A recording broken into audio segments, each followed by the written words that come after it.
Hello guys, मैं हूँ भोला रंगीला और फिलहाल हम लोग अपने मार्केट में हैं और काफ़ी इंजॉय कर रहे हैं। तो देखिए अभी गन्ने का रस का वो पेराई चल रहा है और ये मेरा भाई है, जो आज मेरा भाई आया हुआ है मुंबई से और मुलाकात हुआ है।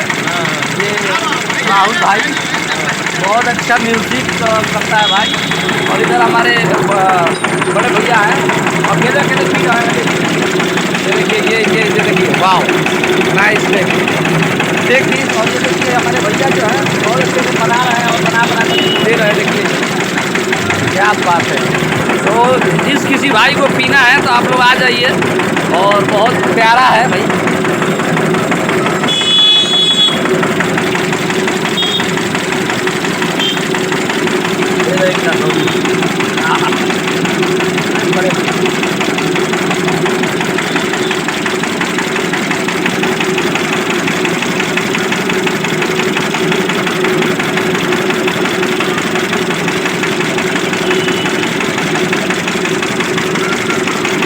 तो भाई लोग बहुत टेस्टी और मज़ेदार नींबू डाल के एकदम जानिए, थोड़ा सा नमक बाटे कर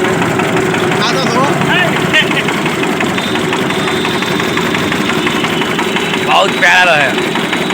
तो रउआ सबने भी पिए को के एकदम कभी आ जाए के बाद देखिए ये गाड़ी में भैया के।